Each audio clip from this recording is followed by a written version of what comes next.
संजय जी ने ज़्यादा ही तारीफ़ कर दी। इसके लायक तो मैं नहीं हूँ, लेकिन चूँकि भाई हैं, बड़े भाई, तो जो आप कहेंगे वो सब स्वीकार्य होता है।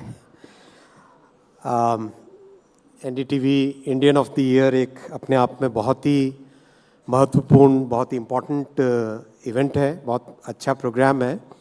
सबसे जो अच्छी बात लगी, अभी मैं संजय जी से बातचीत कर रहा था, इसमें जो ऐसे लोग हैं जिनका नॉर्मली स्क्रीन पे चेहरा नहीं आता, नॉर्मली सोसाइटी में पिक्चर्स नहीं आते, फोटोग्राफ्स नहीं आते, न्यूज़ नहीं बनती, ऐसे लोगों को भी आप जो सम्मान करते हैं वो सबसे महत्वपूर्ण, वो सबसे सराहनीय, वो सबसे प्रशंसनीय है।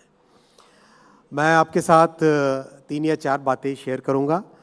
वैसे जब ये स्क्रीन देखी तो लगा यार यहाँ तो रेलवे वाला प्रेजेंटेशन करना चाहिए था। मज़ा आता। लेकिन चूँकि आज कैबिनेट, पार्लियामेंट, वो सब चीज़ें एक साथ ही चल रही है, तो थोड़ा सा टाइम का ऐसा ही है। As we stand today, the world is going through a major transformation.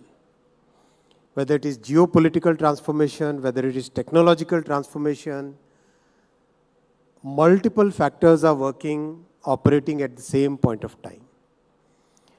आज हम देखें अगर वेस्टर्न वर्ल्ड को, रिच कंट्रीज़ को, कोविड और कोविड से पहले जो ग्रेट फाइनेंशियल क्राइसिस आया था, जीएफआर, जिसको हम जीएफआर भी कहते हैं, ग्रेट फाइनेंशियल रिसेशन भी कहते हैं, ऑफ 2008, उस टाइम में वेस्टर्न वर्ल्ड ने अपनी फाइनेंशियल कंडीशन को सुधारने के लिए बहुत बड़े डेट्स अपने बैलेंस शीट्स पे लिए।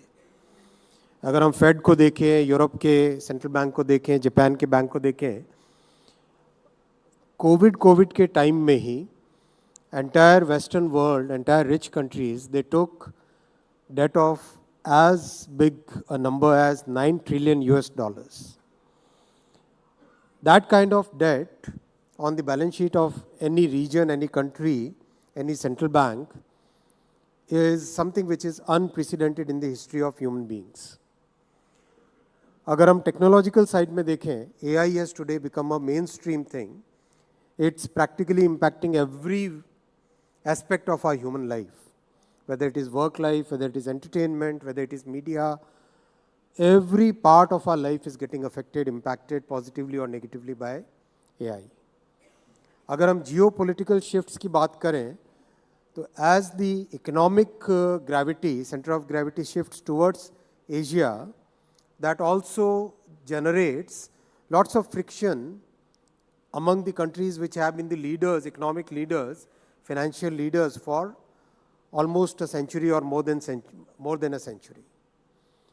So इन सब फैक्टर्स को अगर एक साथ देखें तो दुनिया एक तरीके से उथल पुथल में, 2 वॉर हम देख ही रहे हैं, साथ ही साथ चल रहे हैं, सप्लाई चेन डिसरप्शन हमने देखा, कोविड का पैंडमिक के कारण डिसरप्शंस देखे। इन सब चीज़ों के बीच में अगर आज एक कंट्री है जिस पे दुनिया को होप है, वो है भारत, वो है इंडिया।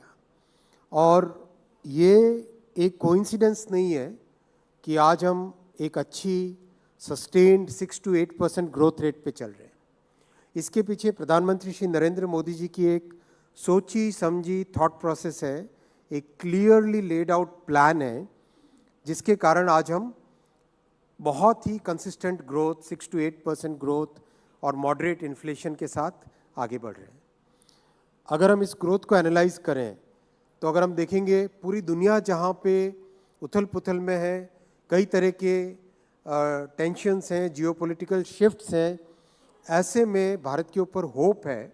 और बहुत लोग, जैसे IMF कहता है India is the only bright spot, इस तरह की जो बातें, इस तरह के जो स्टेटमेंट्स हम देखते हैं, उसके पीछे 4 बड़े फैक्टर्स हैं। मोदी जी की इकोनॉमिक थिंकिंग और social thinking, political strategy 4 pillars पे है। फर्स्ट पिलर उन्होंने रखा massive investments, public investments in social, physical and digital infrastructure. Second pillar उन्होंने रखा big focus on manufacturing and innovation.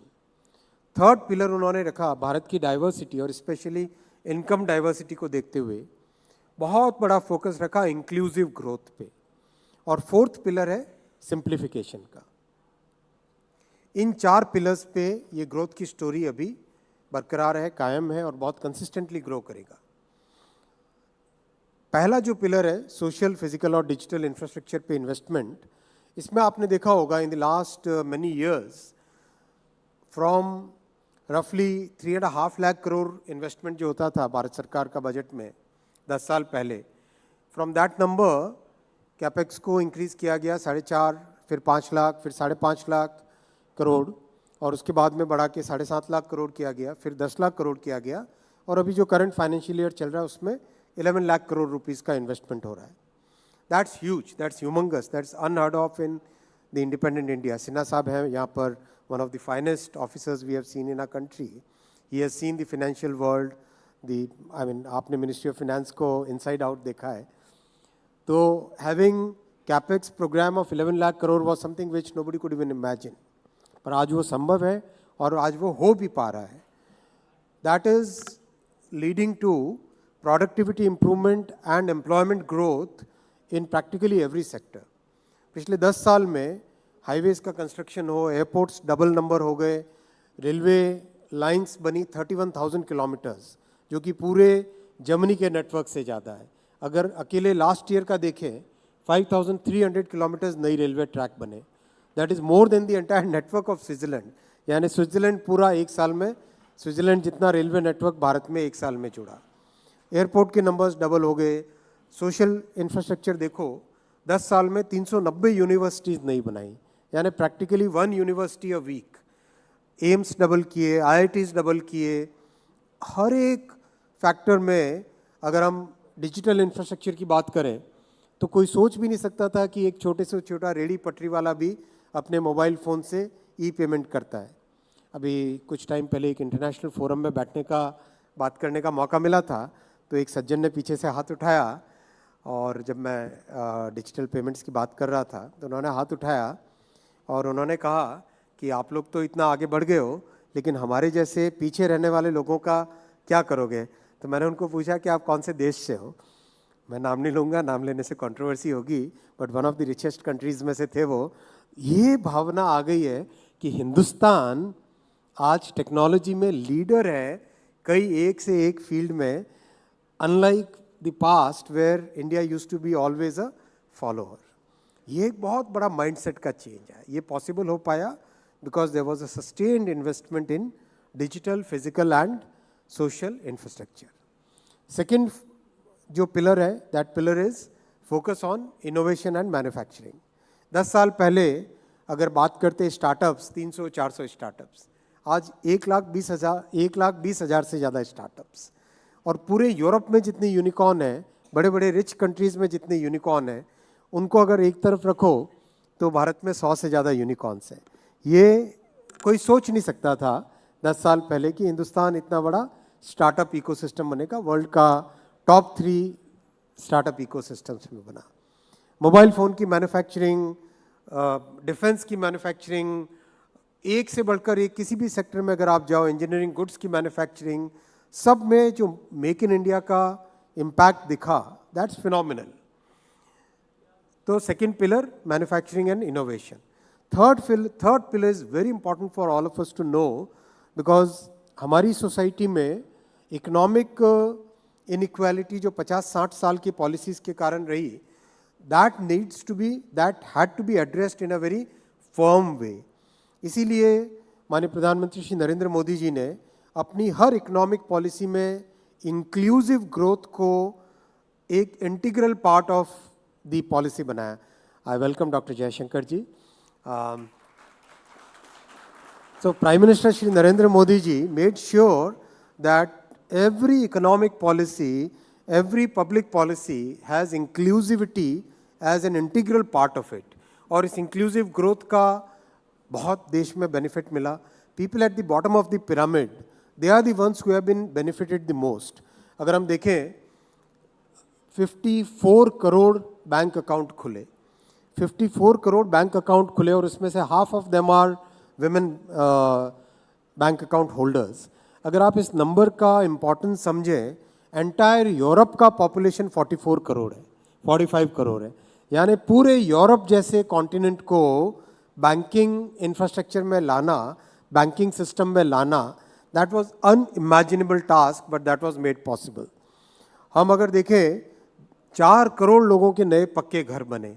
4 crore लोगों के नए घर बनना मतलब उस व्यक्ति की जिंदगी में कितना बड़ा चेंज आता है. इमेजिन 11 करोड़ लोगों के कुकिंग हैबिट्स चेंज हुए, स्टोव से शिफ्ट हुए गैस पे.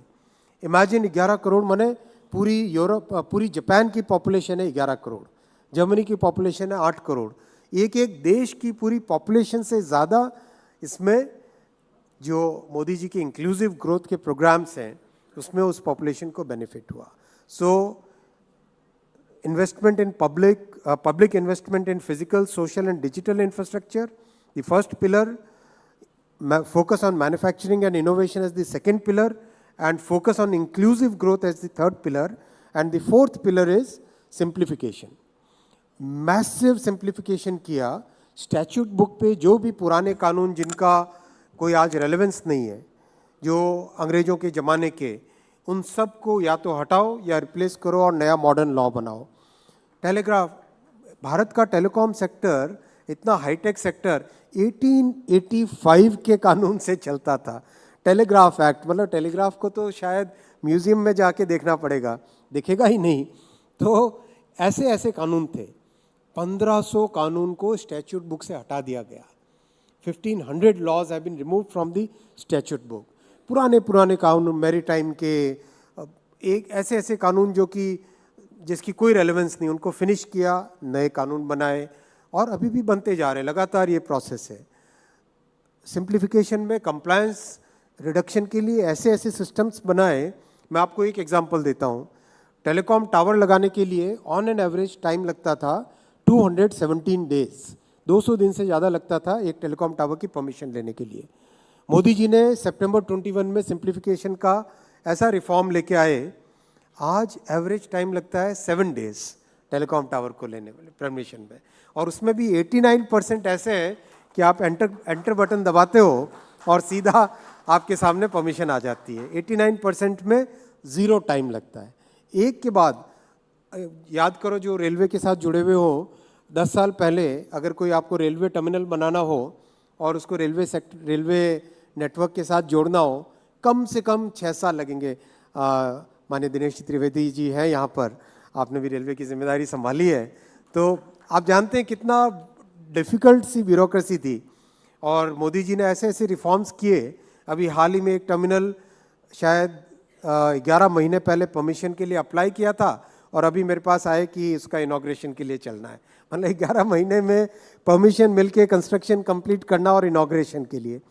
ये पेस है आज काम करने की, ये स्केल है और ये स्कोप है जिस स्कोप में मोदी जी का काम चल रहा है. और बहुत ही फोकस्ड वे में सोसाइटी के हर सेक्शन के लिए, समाज के हर वर्ग के लिए और हर इनकम ग्रुप के लिए, और विशेषकर जो गरीब हैं, जो मिडिल क्लास है, उनके लिए मोदी जी का बहुत बड़ा फोकस है. और इसी के कारण we are seeing a very consistent growth. We can say with very high degree of confidence that India is going to continue to grow at 6 to 8% real growth, 10 to 14% nominal growth, and a very moderate inflation for the coming 5 years. And that's the reason, that is the confidence, that is the change which has happened in people's lives, कि जहाँ दुनिया भर में anti incumbency हो रही है, जहाँ पे लोग सरकारों को बदल रहे हैं, इतनी बड़ी डेमोक्रेसी में, इतनी वाइब्रेंट, इतनी वोकल डेमोक्रेसी में 60 साल के बाद में पहली बार किसी सरकार को तीसरी बार चुना गया और पहली बार कोई प्राइम मिनिस्टर तीसरी बार चुन के आए. क्यों? क्योंकि लोगों ने अपने जीवन में एक सच्चा बदलाव देखा, लोगों ने अपने जीवन में एक पक्का ट्रांसफॉर्मेटिव चेंज देखा. वो चेंज, वो feeling Indian of the year award में आएगी आज. और आई truly respect, I truly appreciate the work being done by NDTV. Thank you so much for recognizing the people who are working on the ground, people who are working behind the scenes, who are not coming onto the screens, but really contributing to this growth story. Thank you very much.